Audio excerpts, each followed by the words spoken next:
Bom, então, iniciando nosso Quali Club de hoje, na nossa tarde, para a gente degustar mais um pouquinho desse livro, que é realmente muito, mas muito bom. A gente, inclusive, está elaborando, a gente gostou tanto, eu e o grupo, a pessoa que está na produção comigo, que a gente está realmente já desenvolvendo, na verdade, alguns materiais de apoio, fascículos com o resumo do livro, que eu sei que aqui a gente dá uma passada, né, em uns pontos principais, porém a gente sabe que é difícil reter todo o conhecimento. Então a gente está elaborando esses materiais, provavelmente a gente vai estar informando para vocês no grupo em breve. Cada capítulo a gente está fazendo um condensado para facilitar e depois vocês terem esse material nas mãos, tá? Então, hoje a gente vai falar sobre algumas questões legais, que é justamente o capítulo 2 do volume 1 de gestão de risco. E na parte de responsabilidade legal na saúde, ele já começa trazendo alguns pontos relevantes para o processo. Primeiro, ele já traz o conceito de malpractice, que é uma palavra que não tem uma tradução, mas poderíamos de repente pensar em algo do tipo negligência.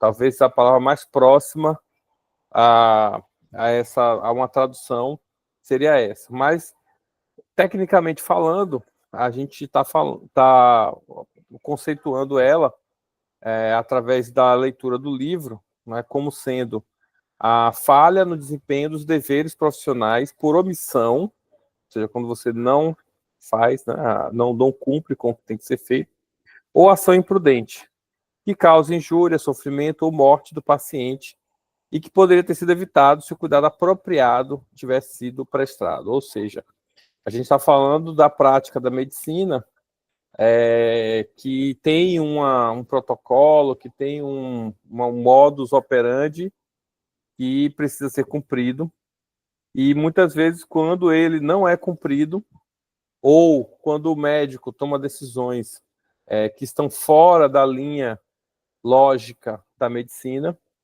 é considerado malpractice. Também pode ter malpractice na parte de enfermagem. A pessoa da enfermagem era para ter feito o aprazamento, não fez o aprazamento, ou então fez o medicamento na dose errada, né? Também tem malpractice na área da farmácia, quando você não faz a farmácia clínica do paciente, por exemplo, e não identifica que ali existe, de repente, uma interação medicamentosa que possa gerar complicações para o paciente. Então, esses são os principais pilares, né, desse conceito. E a ideia nesse capítulo de hoje é justamente responsabilizar mesmo, legalmente, a pessoa. Lá existe, isso é muito forte, é bastante investigado. Aqui no Brasil a gente ainda tem uma redoma de proteção, onde eu vejo pelo menos as empresas tratarem a medicina e a prática como sendo talvez algo inabalável, como sendo algo que nunca vai acontecer uma falha dos médicos ou dos profissionais. Quando acontece alguma coisa, é posto a fatalidade. Então, esse conceito lá fora não é muito bem visto. Essa coisa que era o dia dele, nada disso lá fora é considerado. Eles tratam realmente o processo como uma investigação apurada para identificar realmente a causa do acidente, do evento adverso, né, que a gente vai chamar aqui de evento adverso, e que gerou dano no paciente que não era para ter acontecido. Aquele dano ele era para ter sido evitado, sim, pelos profissionais. Tá? Então, esse aí ele entra forte nesse capítulo 2 com esse conceito. Né? E aí entra, cara, erro diagnóstico, precisão errada, atuação errada da equipe assistencial, e entre outros, né? E a consequência disso são os processos. Um erro médico, um erro de enfermagem, um erro da farmácia, vai gerar processo. Quando, no caso do Brasil, quando o público ele é mais esclarecido, né? Algumas vezes existem, eu já vi casos realmente de ações milionárias de indenização por falha médica, e aí entra um ponto importante, e já vou antecipar, está em alguns slides aqui, mas já vou antecipar, que é a preocupação com o registro. No todo hospital, não sei se você sabe, mas o protocolo não pertence ao hospital. Desculpa, o prontuário. O prontuário não pertence ao hospital. Todo prontuário é de propriedade, legalmente no Brasil, é considerado propriedade do paciente. Todo prontuário. Mas está no sistema do hospital. Ok. Está ali guardado dentro do sistema do hospital. Mas a propriedade, quem é o dono daquele prontuário? É o paciente. E ele pode requerer esse prontuário a qualquer tempo. E ele não precisa justificar. Ele pode dizer, não, eu quero meu prontuário. E ele pode, e aí o hospital é obrigado a fornecer. O sistema tem que ter como imprimir esses prontuários, e a gente tem que ter como entregá-los fisicamente, claro, porque eletronicamente não é possível, mas pode-se gerar pelo menos PDF e entregar. E isso isso é documento processual. No caso de alguma questão jurídica, o paciente faz uso desse material para justificar, apresentar e mostrar as evidências ao juiz de que houve ali a falha do médico. Então, aí nesse quesito, agora imagine um prontuário mal preenchido, ou um prontuário sem todas as informações. Como evidenciar que realmente nós fizemos tudo certo? A gente não vai conseguir fazer isso sem que tenha os registros devidamente apropriados, né, nos locais certos, devidamente correto. Então, a importância do registro na área de saúde é gigantesca, vocês não têm noção, é muito, muito sério mesmo. Então, tem que se preocupar, não pode deixar à toa, o registro tem que ser bem feito, tem que ser em tempo real, o máximo de detalhes possível, porque na hora de um pepino, a gente tem como se defender. Então, esse é um ponto fundamental no dia de hoje, esse ponto de atenção que a gente tem que cuidar. E aí ele traz no livro, né, a doutora Roberta, sobre os elementos da negligência. Né? Então, ou seja, o dever de cuidado, ou seja, é obrigação o cuidado quando o paciente ele se coloca dentro da nossa clínica ou do nosso hospital, ele está cedendo a nós o poder de trazê-lo de volta à plenitude, à saúde. E é óbvio que ali o dever de prestar o melhor serviço é nosso.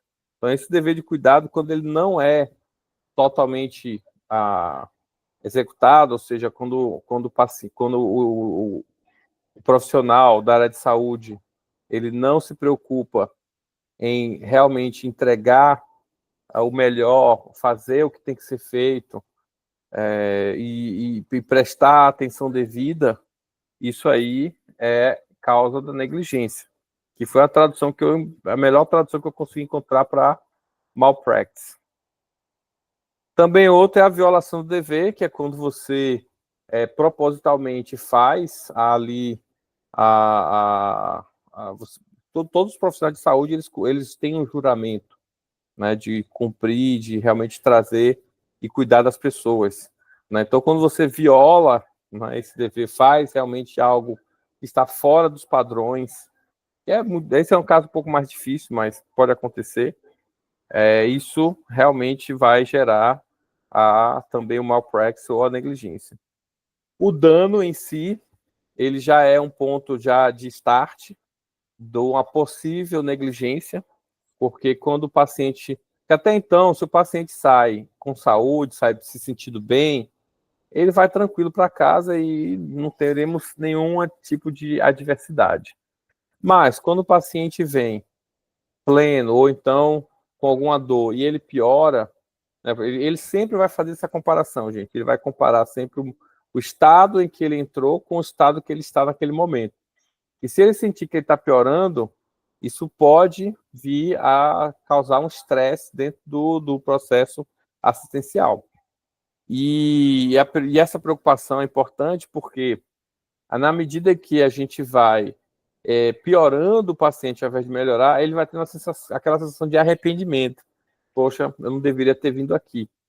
E, obviamente, isso, né, se ele tiver um pouco mais de esclarecimento, ou se ele tiver, de repente, um advogado por trás, fazendo um trabalho, né, de encher a cabeça dele, ele vai fazer o quê? Ele vai dizer, ó, estou saindo pior, não gostei do atendimento, e requerer ali o prontuário dele.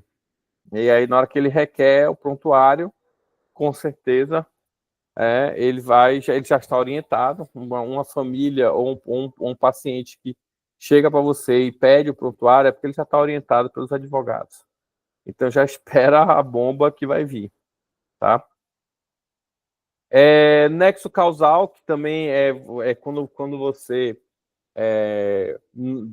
não faz o diagnóstico apropriado à causa, né? Você tem uma causa ali que está gerando sintoma, né? O que é perceptível é o sintoma, não a causa. Estou sentindo dores, estou sentindo cólicas, estou com febre, isso são sintomas.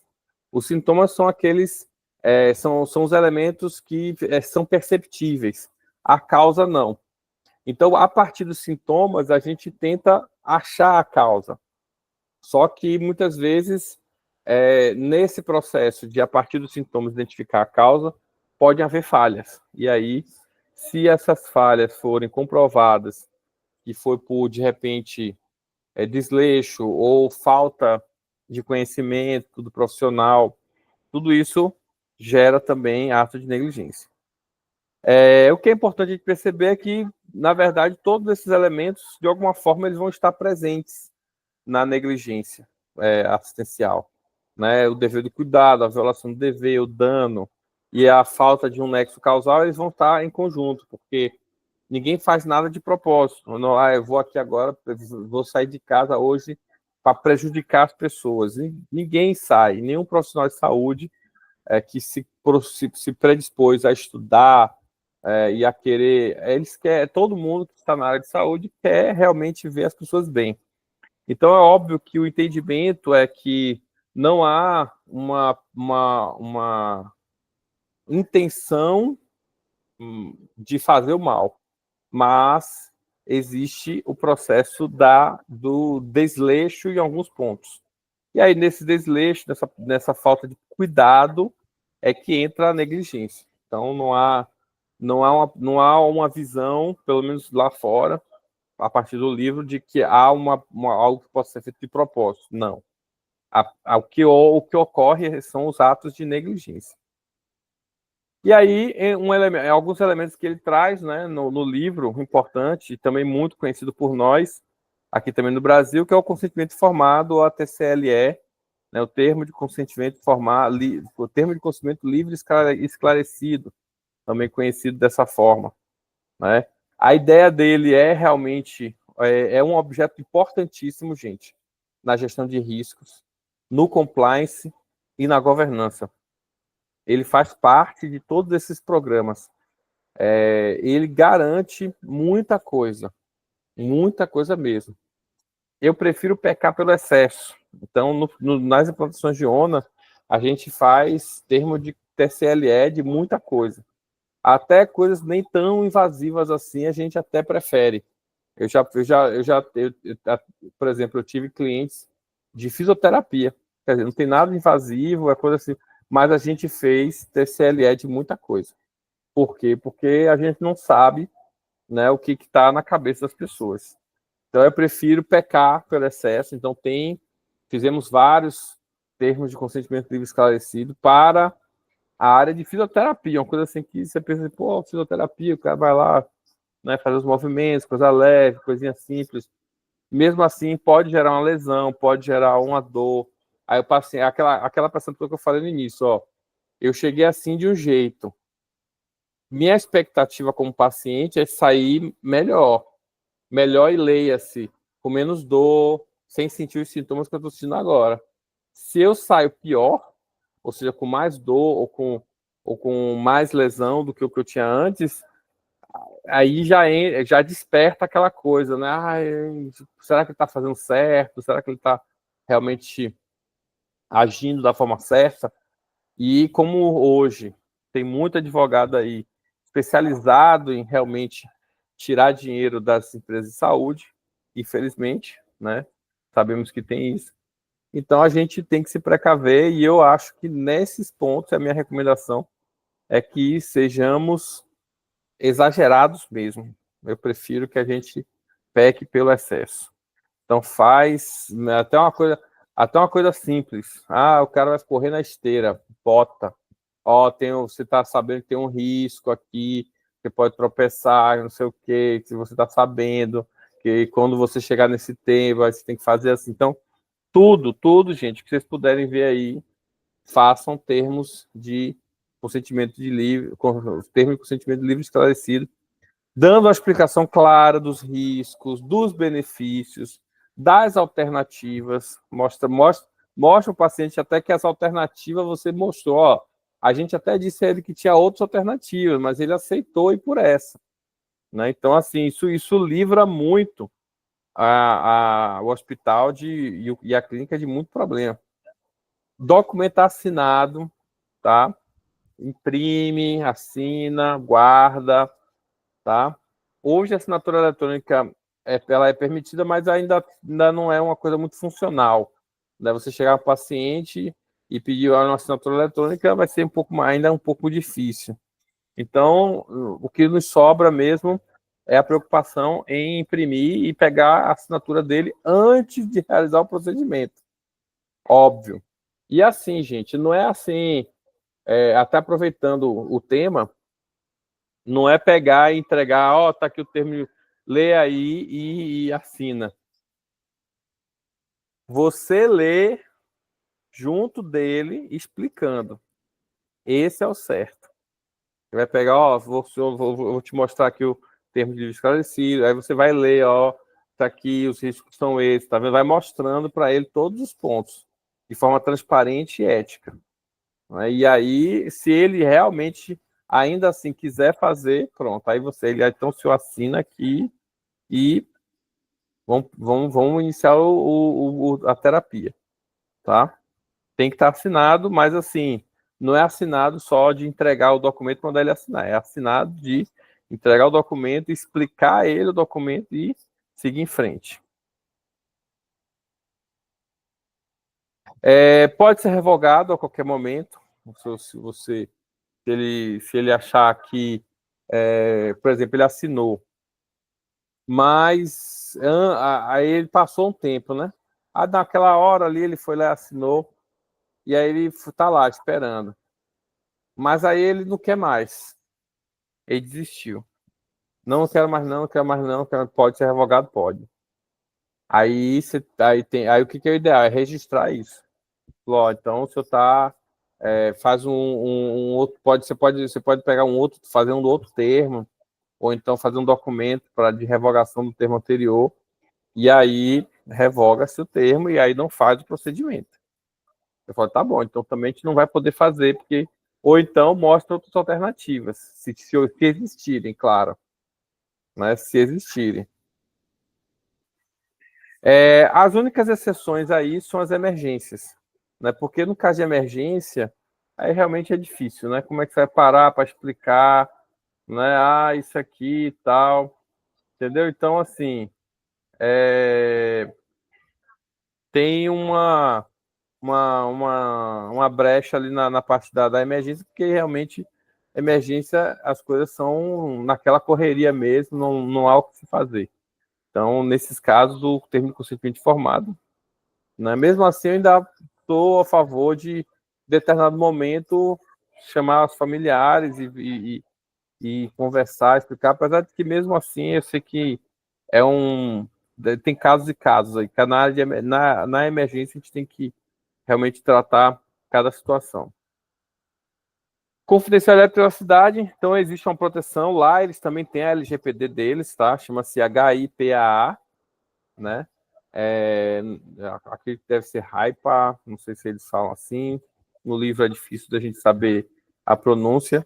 Eu vi lá HIPAA, que seria a nossa a LGPD, não é? Mesmo documento. Então, eles também têm a proteção por lei na privacidade, né? Situações na lei deles em que se permite a quebra de sigilo, né, das informações, risco à vida ou ordem judicial. Eu não lembro na nossa, mas pelo menos no que eu olhei lá, eu não encontrei o ponto certinho, mas pode ser que eu tenha me passado na leitura. Mas acredito que também deva haver esse tipo de situação. Porque eu sei que na LGPD, em termos de cadastro, hoje os hospitais e clínicas não são mais obrigadas a pedir um termo de consentimento para a entrega de dados. Já se entende que o fato de eu ter, essa é a leitura da LGPD nossa brasileira, isso aí eu sei porque a gente já orientou isso para muitos hospitais. Não há obrigação de a gente ter termo de consentimento livre esclarecido para entrega de informação particular, certo? Desde que seja informação que realmente seja pertinente para o tratamento, como identificação, né, informações que possam distinguir um paciente do outro, certo? Mas que é risco à vida, lá eles autorizam, aqui eu não encontrei na lei, não sei se não estava previsto ou tem alguma outra lei. E ordem judicial, a gente sabe que aí qualquer lugar pode, né? Ordem judicial é ordem judicial. E aí tem dentro dessa lei deles, HIPAA, tem que eles chamam de princípio do mínimo necessário. Ele estabelece que qualquer uso, divulgação ou solicitação de informações de saúde identificáveis deve ser limitado ao mínimo necessário para realizar o propósito, que é o nosso caso também. A gente não deve, por exemplo, ficar coletando informações, mas sua casa tem quantos quartos? Sua renda. Isso aí não é pertinente. Porque você perguntar renda para a pessoa, não faz nenhum sentido. Então, informações mínimas necessárias para se conseguir manter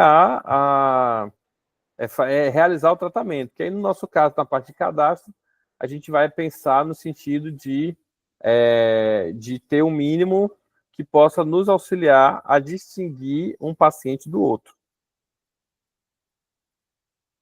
E aí temos também a parte de documentação clínica, né, que é outro ponto importante, que é o que compõe o prontuário, sendo ele muito importante para não apenas a condução do plano terapêutico, mas também, né, como evidências para qualquer pessoa, somente o juiz, de que nós fizemos tudo certo. O aprazamento foi feito, os medicamentos foram feitos conforme o que estava previsto, né? Então, tudo foi feito conforme a previsão. Então, essa documentação clínica, ele é para gerar evidências jurídicas de que nós estamos dentro da regularidade. Quando a gente se preocupa com isso.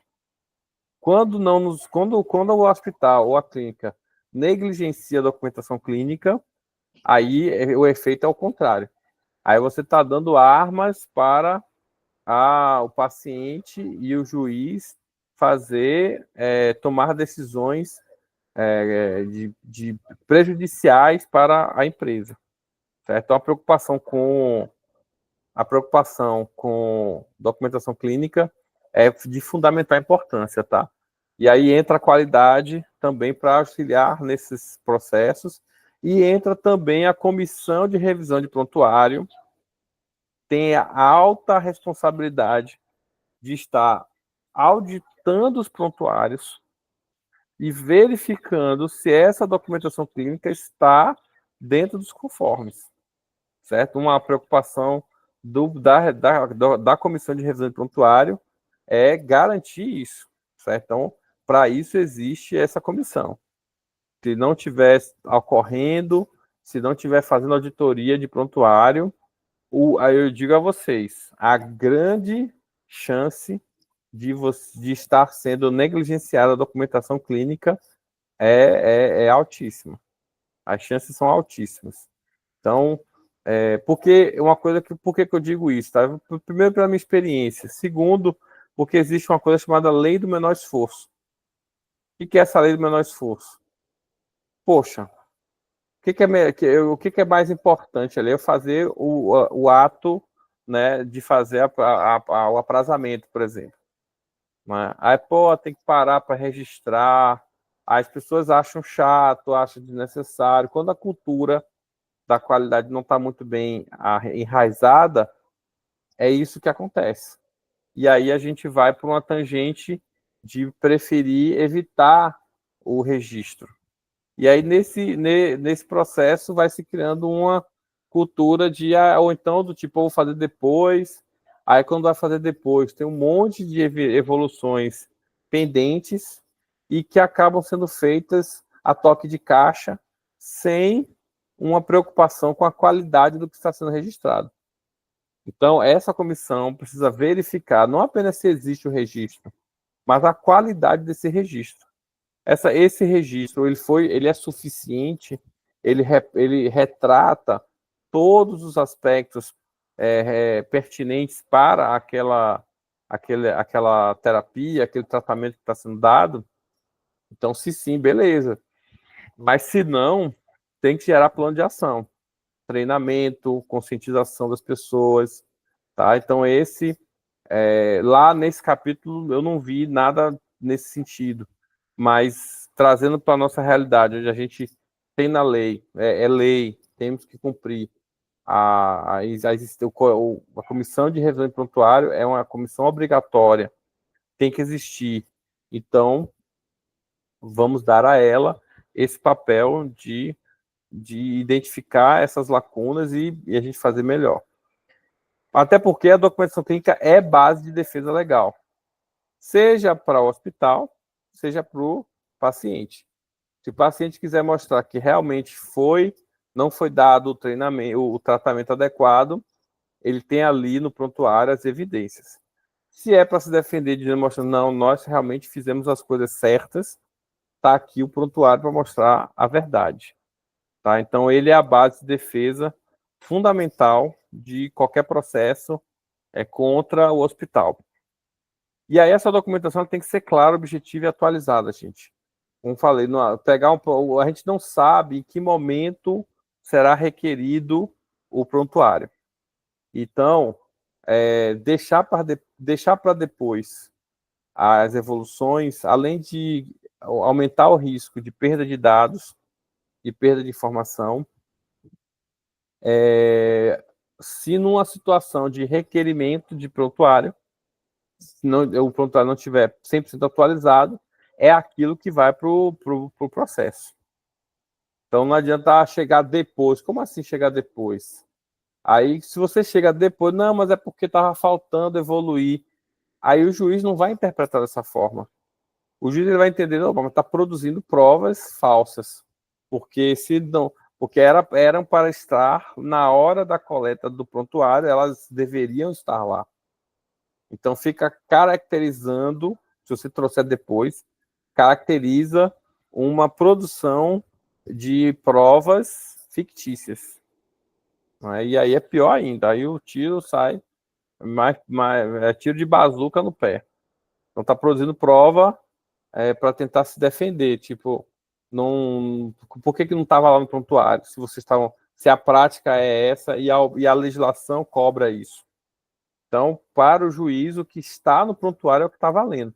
Se você faz um atendimento no paciente e deixa para evoluir depois, no final do turno, no outro dia, você está fazendo errado. Tem que fazer na hora. Ah, mas não dá tempo. Dá tempo sim. Então, você tem que, se não dá tempo, então você tem que conversar com suas lideranças e mostrar o que está acontecendo e os riscos que estão correndo. Porque não registrar na hora é um risco para o hospital. Não colocar as coisas no prontuário vai sempre enfraquecer a defesa do hospital. Faltou eu acrescentar aqui, é do hospital. A defesa do hospital. Por quê? Porque se não está lá, como eu acabei de explicar, não dá para colocar depois. Uma vez que ele vai para dentro do processo jurídico, eu vou falar o quê para o juiz? Ah, mas já sabe o que é, porque eu esqueci de botar o raio-x do paciente lá no prontuário. Aí o paciente alega que não fez o exame.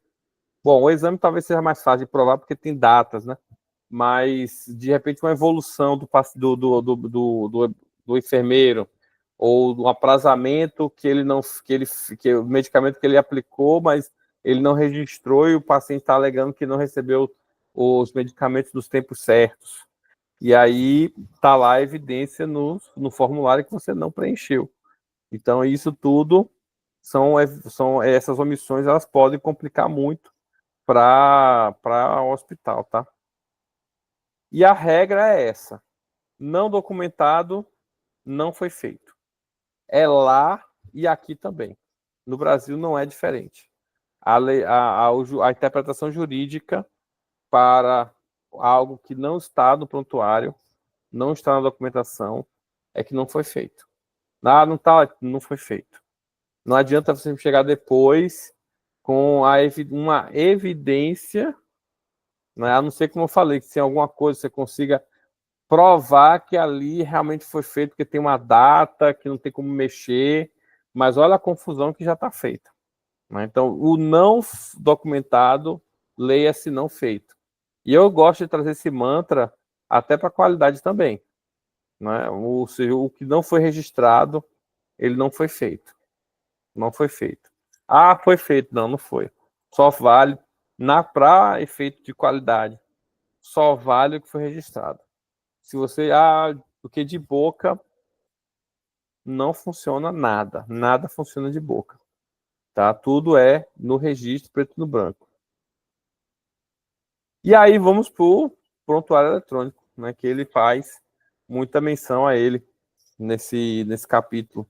Né? Ele vai mostrar os benefícios do prontuário, né, a possibilidade de agilidade, de você pegar informação rápida, né, a padronização que se consegue.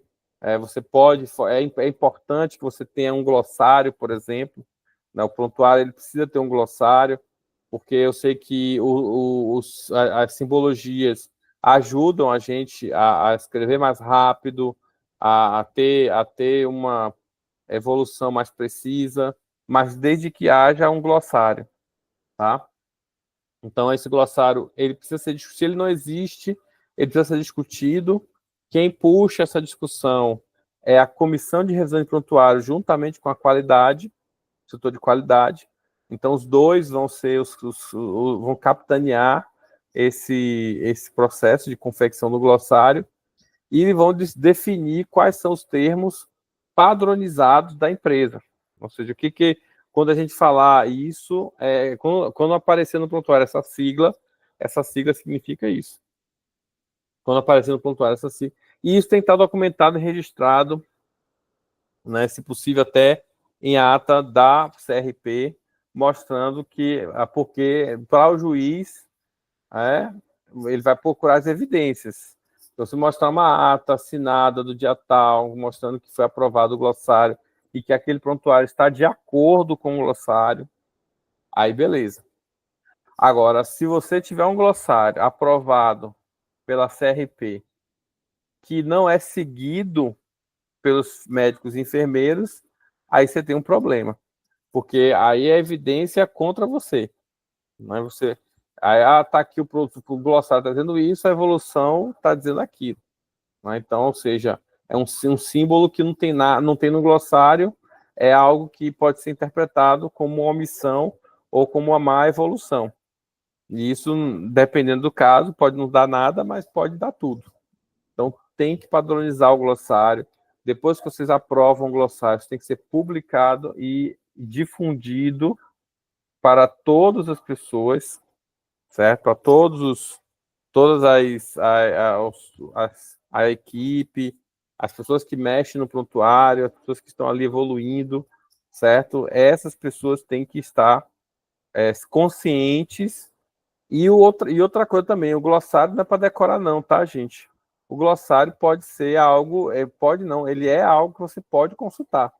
Algumas empresas imprimem e plastificam ele, colocam lá no posto de enfermagem, outras disponibilizam eletronicamente. Claro que com o tempo, alguns termos já vão ficando enraizados, mas minha preocupação é que, às vezes, o termo nesse hospital é um, no hospital é outro. E aí, se for corpo clínico aberto, por exemplo, aí tem problema, né? Corpo clínico aberto, porque o médico está em um hospital, agora está em outro, daqui a pouco está em outro.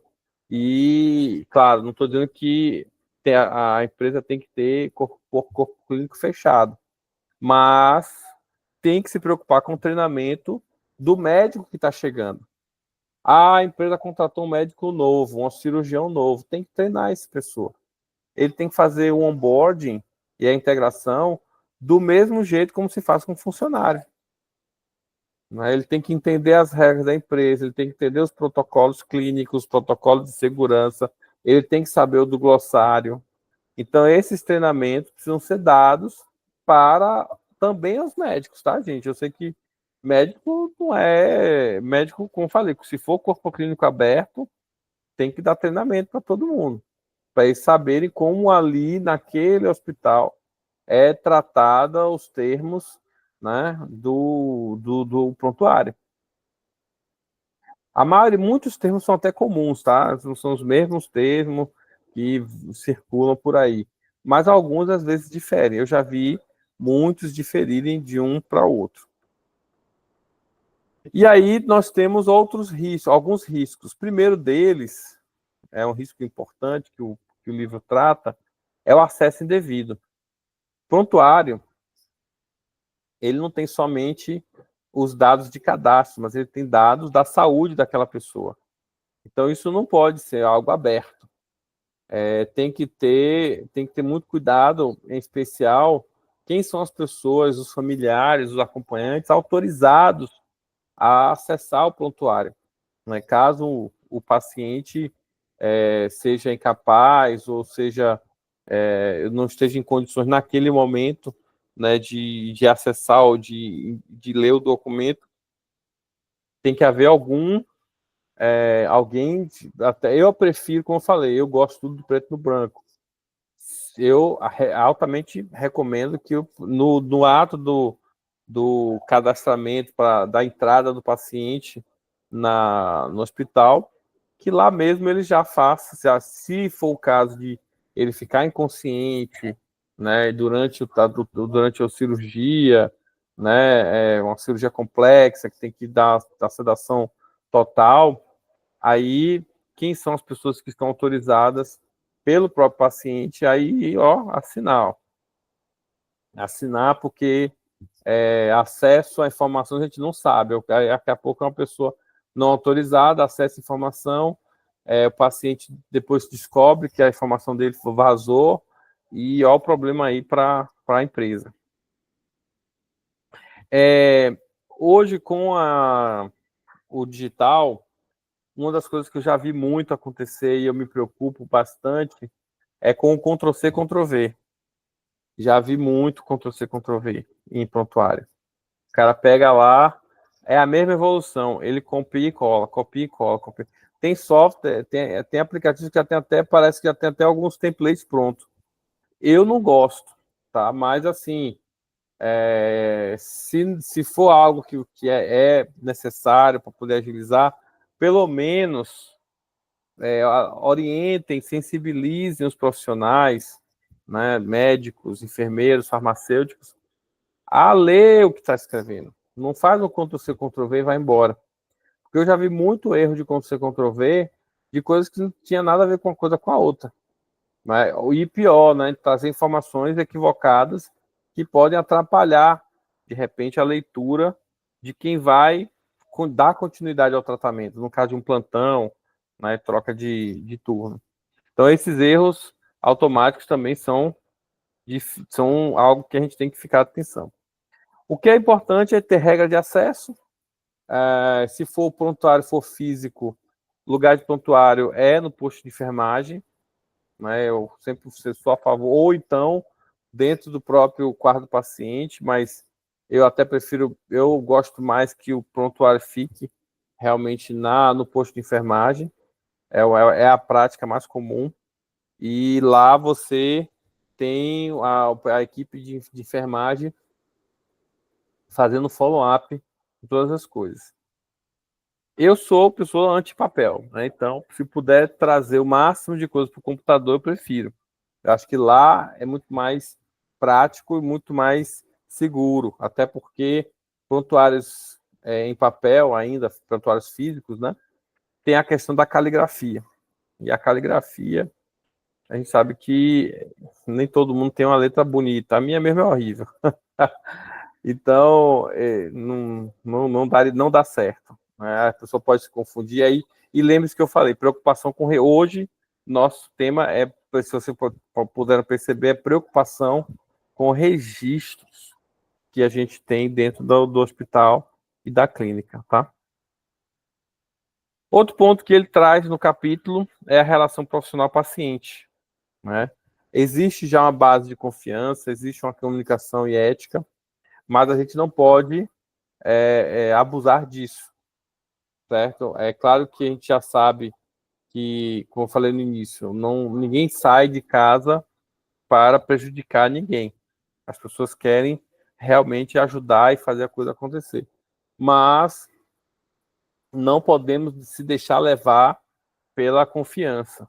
Temos que ter sempre a preocupação de estar checando, de estar verificando, de repassar, ver se realmente aquilo é daquele jeito mesmo, porque, como eu falei, na hora que vem o problema, a gente pode ser pego em situações inusitadas. Não abandono, ou seja, é uma preocupação importante não abandonar o paciente, não deixar ele de qualquer jeito. Nessa relação nossa com o paciente, precisa ter uma preocupação de uma atenção constante. Eu sei que em hospitais mais tranquilos, essa situação não é tão complexa, mas em hospitais maiores, onde você tem muitos leitos, muitas cirurgias, né, tomar muito cuidado com... Eu já vi muita gente esquecer aprazamento, eu já vi muita gente se passar no horário da alimentação, e acontece, tá? Então tem que tomar cuidado. O término do processo deve ser documentado, aí fala da alta também tem que ter documentado. A alta não é só dizer assim, o paciente recebeu alta, né? Tem que explicar por quê, quais são os parâmetros, por que o médico tomou aquela decisão da alta, que parâmetros ele enxergou que demonstram que aquele paciente realmente... Porque o momento da alta parece ser uma coisa tranquila, mas não é não, viu, gente? A alta pode ser, se ela for dada no momento errado, pode gerar muito problema para o paciente. Então, a avaliação médica, e aí só o médico que pode dar alta, a avaliação médica, ela precisa ser também muito bem documentada. Não é porque eu sou médico, eu estou dizendo que ele pode tomar alta e isso já é suficiente. A empresa precisa cobrar dos médicos o registro adequado da alta. Ou seja, não é apenas dizer que o paciente recebeu alta, mas quais foram os parâmetros que ele julgou serem suficientes para que a decisão da alta fosse dada. Certo? Então, essa preocupação é do hospital ou da clínica.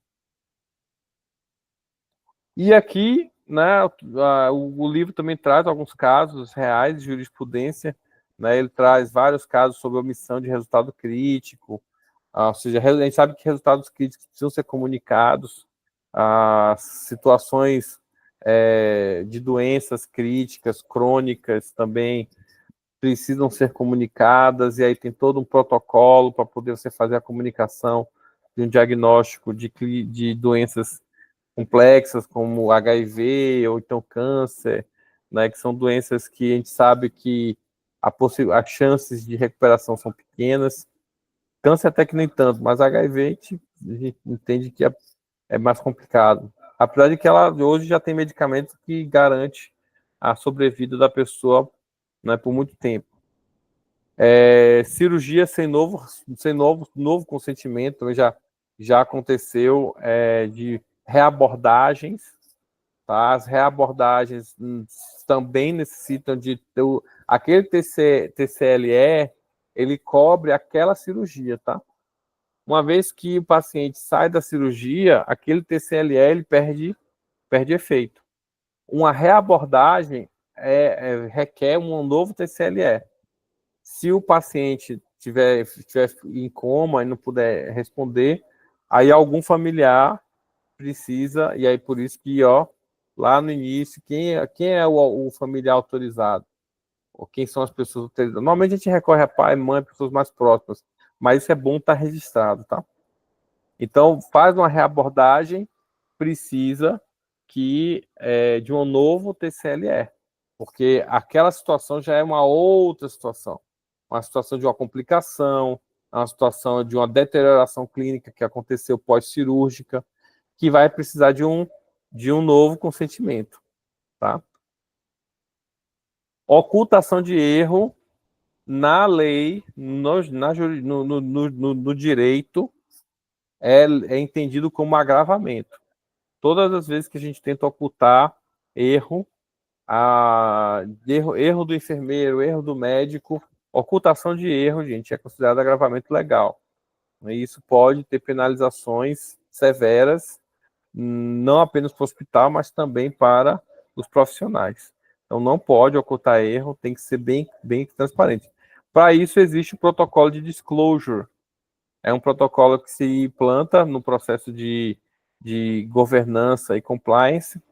É um protocolo muito difícil de se implantar, talvez um dos mais difíceis, porque ele diz que o profissional médico, ou enfermeiro, ou farmacêutico, ele tem que assumir a culpa, se realmente for culpa dele. Claro, ele não vai assumir uma culpa sem sentido da culpa dele. Mas se ele realmente não analisou a interação medicamentosa dos remédios que estavam sendo aplicados, se ele não fez os procedimentos médicos que deveriam ser aplicados, se a enfermagem não conduziu os tratamentos que eram para ser feitos, da forma como foram prescritos, aí a pessoa tem que assumir. Ela não pode mentir. Assumir, quando eu falo, leia-se como não pode mentir. Palavra não, fui eu mesmo, realmente, eu me enganei e cometi essa falha, e é assim que se faz. E esse é o protocolo. Claro que o protocolo de fluxo é mais formal, mas bem dessa linha, que ele assume, inclusive, um protocolo que todos os profissionais têm que assinar, assim como o código de ética é para todos os profissionais administrativos e assistenciais. Esse de disclosure é da área essencial, todo mundo tem que assinar, assumindo um compromisso com a empresa de que vai ser tratado, e ele vai falar sempre a verdade, nada mais do que a verdade, somente a verdade. Esse é o protocolo de disclosure, também tem que estar assinado. E, para a gente ir finalizando, prevenção de riscos legais, treinamento jurídico é importante, né? Eu sou a favor. Tem muito advogado, tem muito escritório de advocacia, eu conheço, inclusive, alguns também, que dão treinamentos, né? Se precisar de indicação, dão treinamentos sobre questões jurídicas aplicadas à área de saúde. Eles têm muitos cases, isso é fundamental que esteja dentro do PAT, o Plano Anual de Treinamento, uma visão jurídica dessas questões, não apenas de risco, de governança, mas também todos os aspectos trabalhistas, né? Eu acho que treinamento jurídico ele é muito amplo, mas NRs tem treinamentos, né? Então tudo isso aí é importante. Nem todo mundo se preparou devidamente para as questões jurídicas. E para piorar, no Brasil a gente sabe que nossa legislação ela muda, né? Muda constantemente. Então precisamos bastante. Protocolos claros, gente, objetivo, nada de muita chouriça. Eu não gosto de protocolos muito cheios de coisa. Gente, protocolo tem que ser objetivo, tem que ser direto, não pode ficar muita resenha, não. É falar o que tem que ser falado, orientar, porque na hora de você requerer uma assistência do protocolo, ou seja, eu quero tirar uma dúvida, isso tem que estar claro, não pode ter dúvida de qual é o formato correto de se conduzir o processo, tá? Então, precisamos acompanhar a produção desses protocolos e garantir que eles estão adequados para o entendimento claro e objetivo do que tem lá. Escuta ativa e transparência, ou seja, é importante, aí eu vou falar para o pessoal da qualidade, para as comissões, o NUSP também envolvido nisso, uma escuta ativa e transparente, ou seja, tem que estar observando não apenas as movimentações do paciente, enquanto cliente da nossa empresa, nosso hospital ou clínica, mas também dos profissionais. Eles estão tendo dúvidas quanto aos protocolos, eles estão tendo dúvidas quanto ao registro no prontuário, os médicos estão entendendo o que é a responsabilidade deles. Então, essa escuta ativa de ficar sempre observando, sempre interagindo com esses grupos, é papel também da qualidade e de outras equipes, como NUSP, como comissões, as próprias lideranças também têm que ter muita escuta ativa para que realmente haja fluidez em tópicos que possam requerer, de repente, uma melhoria no sistema, uma melhoria no prontuário, uma melhoria no protocolo ou no sistema, enfim. Apoio institucional, aí o hospital e a clínica precisam estar constantemente dando apoio, oferecendo recurso, treinamento principalmente, mas também em casos de realmente haver uma negligência, dar o suporte necessário, né? Como eu falei, ninguém vai para um hospital, para uma clínica, para fazer coisa errada. A gente vai para realmente fazer o que tem que ser feito.